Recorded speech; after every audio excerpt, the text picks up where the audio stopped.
आपने क्या एक्सपोर्ट करना मुझे बताएं अफगानिस्तान, और क्या एक्सपोर्ट करना है आपने ईरान में? हमारी जितनी पूरी दुनिया में एक्सपोर्ट है उससे 4-5 बिलियन ज्यादा इंडिया की सिर्फ अफ्रीका में एक्सपोर्ट है।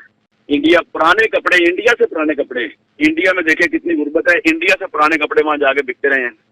आप क्या समझते हैं कि जी हमारे भारत से ताल्लुकात खराब हैं तो भारतीय चीजें, भारतीय मिठाई जो है वो हल्दीराम की मिठाई आपको लाहौर के अंदर बैठे बड़े स्टोर्स के ऊपर अवेलेबल है, आप ले जी लें बिल्कुल और एक्सपायर्ड नहीं होंगी। अभी पिछले दिनों आपने वहां से मिर्चें भी इंपोर्ट की हैं। हम क्रिटिसाइज करते हैं कि नहीं जी पॉलिटिकल इंस्टेबिलिटी हो गई, तो हम तो खुद पाकिस्तान का जो इंप्रेशन है, परसेप्शन है फॉरेन डायरेक्ट इन्वेस्टमेंट के लिए, उसको खराब कर रहे हैं।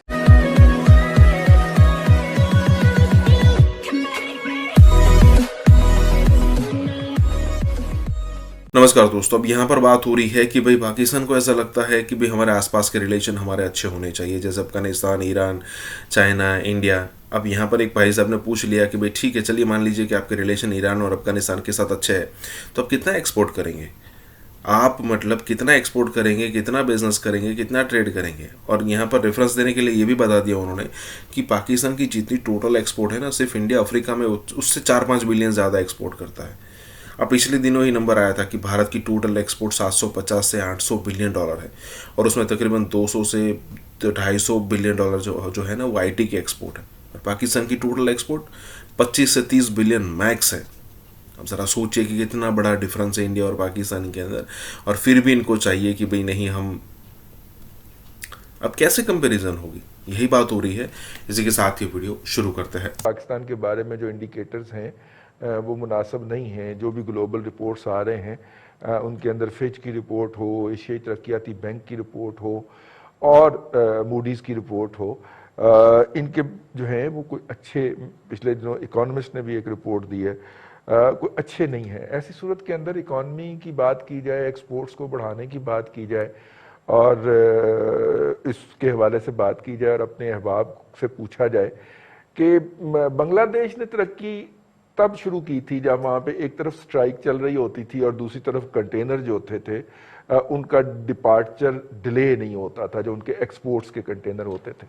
और ये जब बात हमने 90 की दिहाई में वहाँ से सुनी तो हमें लगा कि अब ये मुल्क आगे निकल जाएगा, तो निकल गया जी, फिर साढ़े तो आगे निकल गया। दुनिया के ममालिक जो हैं वो अपने इस जो पॉलिटिकल रिलेशन है उसके थ्रू अपनी इकोनॉमी को बूस्ट करते हैं। माफ है पाकिस्तान ने कभी भी इसके ऊपर संजीदगी का मुजाहरा नहीं किया।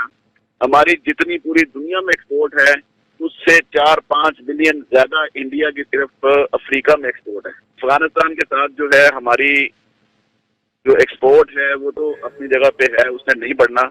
वहाँ पे जो स्मगलिंग है वो बढ़ रही है, क्योंकि आपके मुल्क से चीनी भी वहां जा रही है, आपके मुल्क से, यूं समझ लें कि आपकी आबादी जो है वो सिर्फ पाकिस्तान की नहीं है, अफगानिस्तान भी आप पे ही डिपेंड करता है और वहाँ यहाँ पे बेशुमार चीजें वहां जाती हैं। तो अभी भी अफगानिस्तान का पीछे एक डेलीगेशन यहाँ मेरे पास आया हुआ था, लाहौर चैम्बर में भी आए हैं, मेरे साथ भी उनकी डिस्कशन हुई है, हाई पर डेलीगेशन था, और मैंने महसूस किया है कि वो अभी भी इंडिया की तरफ ज्यादा देखते हैं।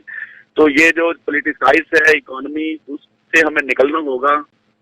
तो इस हवाले से गवर्नमेंट जितनी देर तक सीरियस नहीं होगी, मैं मायूस हूँ कि हुकूमत सीरियस नहीं होती है, कोई भी हुकूमत हो, पिछली हुकूमतें थी, ये हुकूमत है, बिल्कुल सीरियसनेस नहीं है।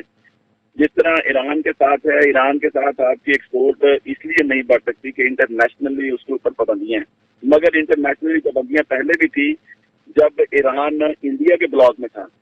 तो इंडिया ने वहां पे अपना इंडिया हाउस बनाया हुआ था, वहां पे वेयर हाउसेज थे, बार्टर सिस्टम था, वहां पे उनकी ऑफिशियली गवर्नमेंट के लोग बैठे हुए थे जो चीजों को हैंडल करते थे। जो अभी आपने बात की ना कि ये एक चीज यहाँ से राइस भेज रहा है तो वो राइस वाला ऑयल तो इंपोर्ट नहीं करना चाहता, तो वो चीजें उनकी गवर्नमेंट वहां पे बैठ के मैनेज करती थी।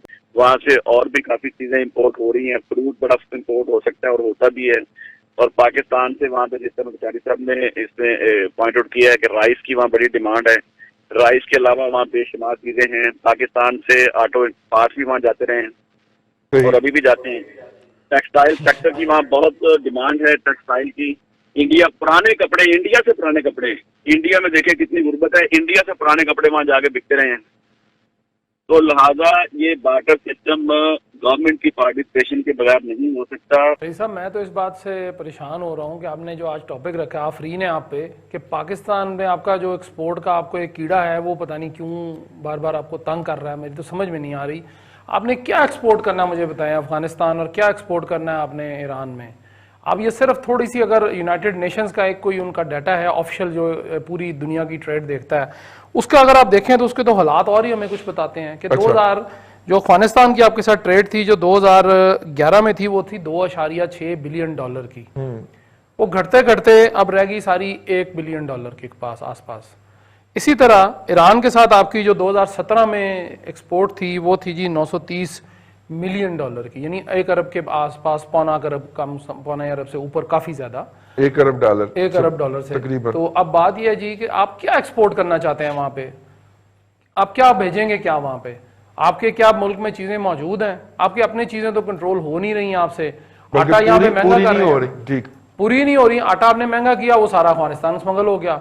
चीनी आप करते हैं तो वो कहीं और चली जाती है। आटा सस्ता महंगा किया, महंगा किया, महंगा हो गया ना। चीनी आप करें, चावल यहाँ से भेज के देख लें, ऑलरेडी 200-250 रुपए किलो चावल है हमारे मुल्क में, तो वो आप मुझे बताइए वो एक्सपोर्ट कर देंगे तो वो 500 पे चला जाएगा। दावा यही है कि जखीरा अंदोजों को उल्टा लटका देंगे, फलाने को ये कर देंगे, आप एक्सपोर्ट करें, हम आपको फैसिलिटीज देंगे। किधर फैसिलिटीज देंगे? मैं और आप मिलके मुझे बताइए, कंपनी बना लेते हैं, हम भेज देते हैं चीजें, मैं आपको जो पैसे आपकी जेब में जो पेट्रोल डालते हैं हम वो भी हमारे से ले लेंगे हुकूमत। आप पता नहीं किस दुनिया में रहते हैं, मुझे तो ये समझ नहीं आ रही कि आप करना क्या चाहते हैं हमारे साथ। आप पहले अपने घर को तो पूरा कर लें, आपसे वही पूरा नहीं हो रहा, आप लगे हैं दूसरों की कमियां कुताइयां उसको देखने के, जनाब आप हमारे से ये ले लें, हम कर देते हैं। कैसे करेंगे मुझे बताइए? यहाँ लोगों को खुराक पूरी नहीं मिल रही है, यहाँ लोगों को फल पूरा नहीं मिल रहा, यहाँ लोग अनार जो है, जो अनार, मैं कल तो कीमत सुन के तो मेरे तो धुआं निकल आया 800 रुपए किलो के। मैं तो कहा ये क्या हो गया इधर पाकिस्तान में, क्या अनार जो है वो भी इंपोर्टेड हम खाएंगे सारा कुछ, लोकल कुछ भी नहीं मिल रहा। अंगूर कोई पता ही नहीं है हमें, 800-600 से नीचे अंगूर ही नहीं आया इस दफा, पता नहीं किधर चला गए अंगूर भी, फल। आप क्या चीज यहां से भेजना चाहते हैं?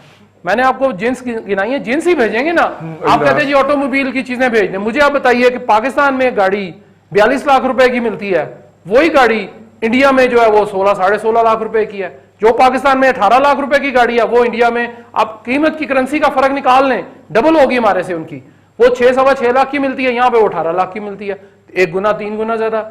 क्यों ऐसा कर दिया हमने? आप कहते जी हमने अपनी ऑटोमोबाइल इंडस्ट्री को फरोग देना है। ओ भाई मुझे तो ना लूटें आप, मेरा तो कम से कम मेरी जो जान, मेरी जो जरूरत है, मेरी जरूरत जो मेरी जान के लिए जरूरियात है वो तो पूरी कर दें। दवाइयां को आपने बढ़ा दी, 1300 रुपए की गोलियां कर दी आपने ब्लड प्रेशर की, तो मेरा तो ब्लड प्रेशर ऑटोमेटिकली ऊपर चला जाएगा जब मैं ऊपर जो सुनूंगा। अब आप कहते हैं जी हमने ईरान के साथ बड़ी हमने पिंगे बढ़ानी है। ईरान आपके साथ कब खड़ा है मुझे बता दें? ईरान तो हमेशा इंडिया की तरफ था, उन्होंने तो चाह बाहर वाली जो मतलब अब वो चाइना की तरफ हुआ है ना थोड़ा सा। भाई साहब दोस्त का दोस्त भी होता है, ठीक होगी बात, दोस्त का दोस्त दोस्ती होगा, लेकिन मुझे बता दीजिए कि आपने ईरान को देना क्या है? क्या देंगे मुझे बता दीजिए? कोई एक जिन्स का नाम ले दें मुझे आप कि जी हम ये दे देते हैं, कपड़ा देना है, कॉटन हमारे पास नहीं है। अभी हम आप क्या समझते हैं कि जी हमारे भारत से ताल्लुकात खराब हैं तो भारतीय चीजें, भारतीय मिठाई जो है वो हल्दीराम की मिठाई आपको लाहौर के अंदर बैठे बड़े स्टोर्स के ऊपर अवेलेबल है, आप ले लें। बिल्कुल और एक्सपायर्ड नहीं होंगी। अभी पिछले दिनों आपने वहां से मिर्चें भी इंपोर्ट की हैं जी अपने किचन के लिए। जी जी जी जी वो मिलती हैं, सारा कुछ मिलता है। आप चले जाए एक्वरी मंडी में, वो बता देंगे कि ये इंडियन मिर्च है, वाया कहां से आया मुझे नहीं पता, लेकिन वो मिलती है।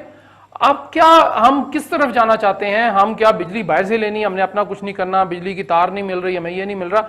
बहुत अच्छी बात है आप एक्सपोर्ट्स बढ़ाएं, मैं इस बात पे हूं कि हमें अपनी एक्सपोर्ट बढ़ानी चाहिए, हमें एक अच्छा हमें ज़र मुबादला मिलेगा, क्यों नहीं मिलना चाहिए, लेकिन उसके लिए कम से कम कोई प्लान, कोई नियत तो करें ना। हमने पहला स्टेप, ठीक है अच्छी बात है कि जॉइंट चैम्बर ऑफ कॉमर्स बन गया, सोहेल साहब उसके सदर भी बन गए। बात यह है कि आप, मैं आज के प्रोग्राम की डेट आप अपने जेहन में रख लें, पर्ची लिख के रख लें, हम 1 साल के बाद दोबारा मिलेंगे और उसके बाद मुझे मैं पूछूंगा कि जी सोहेल साहब आप बताएं, सोहेल साहब के बाल अगर सीधे खड़े ना कर दिए हुकूमत ने, तो मैं इनसे एग्री करता हूं। देखें हमें सिर्फ ईरान के साथ नहीं जी, 48 ममालिक हैं इस्लामी, सऊदी अरब की एक्सपोर्ट इंपोर्ट कितनी है इंडिया के साथ, जरा वो अंदाजा लगा लें। जो हमारे इसी खित्ते में हमारा जो पड़ोसी मुल्क है भारत, उसका 6 टाइम्स ज्यादा ग्रोथ रेट है पाकिस्तान से। और 2050 तक ये कहा जाता है कि अगर यही ग्रोथ रेट रहा और इसी हुजम से इनकी इकोनॉमी भारत की बढ़ती रही तो वो पाकिस्तान के ग्रोथ रेट से 40 टाइम्स ज्यादा हो जाएगा। तो अभी तो हम मैनेज कर रहे हैं, लेकिन अगर 40 टाइम्स ज्यादा होता है तो ये तो national security crisis for Pakistan हो सकता है। हम क्रिटिसाइज करते हैं कि नहीं जी पॉलिटिकल इंस्टेबिलिटी हो गई, तो हम तो खुद पाकिस्तान का जो इंप्रेशन है, परसेप्शन है फॉरेन डायरेक्ट इन्वेस्टमेंट के लिए, उसको खराब कर रहे हैं। नंबर 1। नंबर 2, सादिया, बड़ी इंपॉर्टेंट चीज ये है कि वजीर खजाना जो है वो कस्टोडियन है पाकिस्तान के पैसे का। ये शख्स पाकिस्तान में फॉरेन डायरेक्ट इन्वेस्टमेंट लाने का जिम्मेदार है। जिस शख्स पर खुद चोरी का इल्जाम है वो कैसे फॉरेन इन्वेस्टर्स को वो इंकरेजमेंट देगा कि आप आइए, पाकिस्तान के अंदर जो एनवायरनमेंट है वो बड़ी फीजिबल है, बड़ी वायबल है। This is the most unfortunate thing कि हम अपने हुकूमत के इंटरेस्ट में रियासत पाकिस्तान को नुकसान पहुंचाते हैं।